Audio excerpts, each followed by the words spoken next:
peristiwa pembunuhan yang dilakukan Belanda terhadap penduduk Kampung Rawagede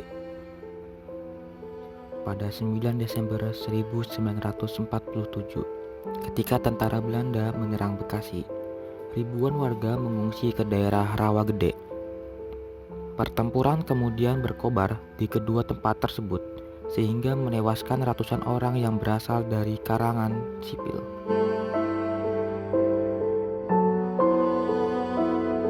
Pasca proklamasi kemerdekaan Indonesia, tentara Belanda masih terus berusaha menguasai kembali wilayah Indonesia dengan melancarkan agresi militer Belanda I pada 21 Juli sampai 5 Agustus 1947. Setelah tentara Belanda datang bersama tentara sekutu, mereka berhasil menguasai wilayah Jawa Barat. Akibatnya, tentara Republik Indonesia banyak yang memilih mundur ke pedesaan dan bergabung bersama rakyat setempat untuk membangun pertahanan menghadapi serangan Belanda. Beberapa pasukan TNI bermarkas di Rawagede dan dipimpin oleh Kapten Lukas Kastarjo. Sejak lama Kapten Lukas memang sudah menjadi incaran Belanda karena ia berkali-kali telah menyerang pos-pos militer Belanda.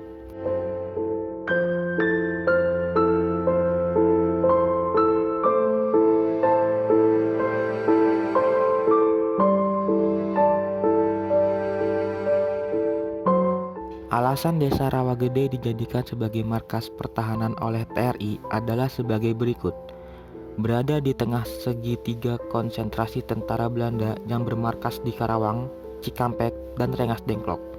Merupakan desa yang pro-republik, letaknya strategis.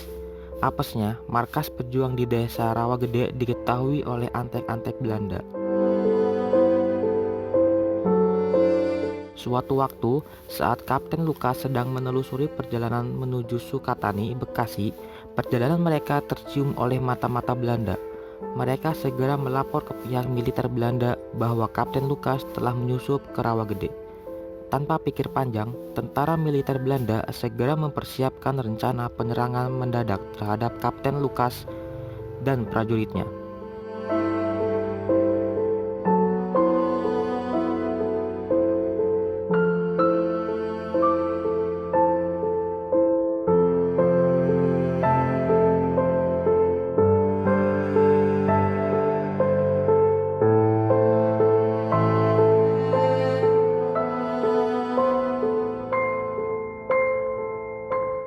Setelah semua siap, tentara Belanda yang dipimpin oleh Mayor Wajiman langsung menyerbu desa Rawagede pada pagi hari tanggal 9 Desember 1947. Dalam penyerangan ini, Mayor Wajiman berusaha mencari keberadaan Kapten Lukas sembari terus melemparkan serangan. Karena keberadaan Kapten Lukas masih belum juga diketahui, Mayor Wajiman mengumpulkan penduduk laki-laki berusia sekitar 14 tahun di lapangan. Satu persatu dari mereka ditanya perihal keberadaan Kapten Lukas, tetapi tidak ada satupun yang mengetahuinya. Jawaban mereka tentu tidak membuat Mayor Wajiman langsung percaya begitu saja. Para pria ini kemudian diperintahkan jongkok membelakangi tentara Belanda dengan kedua tangan diletakkan di atas kepala.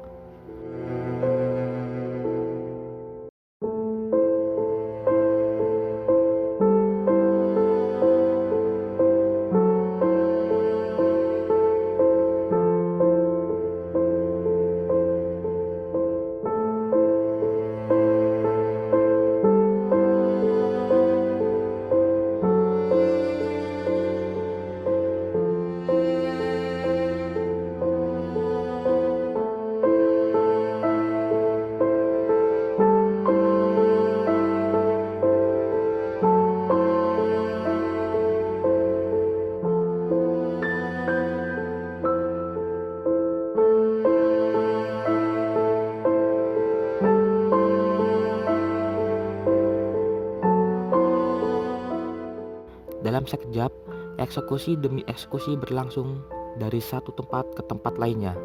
Setelah itu, aksi mereka dilanjutkan dengan melakukan penggeledahan di daerah-daerah pelosok. Peristiwa pembantaian Rawagede berlangsung dengan sangat tragis.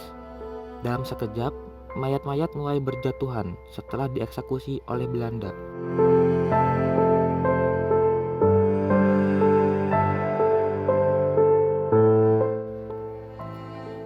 pembantaian itu umumnya berasal dari kalangan sipil. Keesokan harinya, seluruh penduduk desa yang masih hidup memberanikan diri keluar dari rumah mereka. Begitu keluar, mereka langsung melihat banyak mayat bergelimpangan. Jumlah korban yang tewas akibat pembantaian Rawa Gede diperkirakan mencapai 431 orang.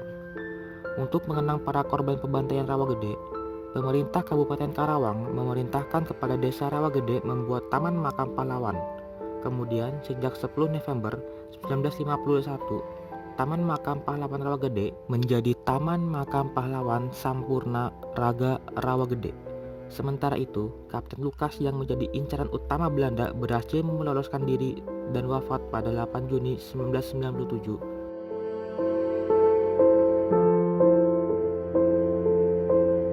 Pada 14 September 2011, Pengadilan Den Haag menyatakan pemerintah Belanda harus bertanggung jawab dan membayar kompensasi atas peristiwa pembantaian Rawa Gede.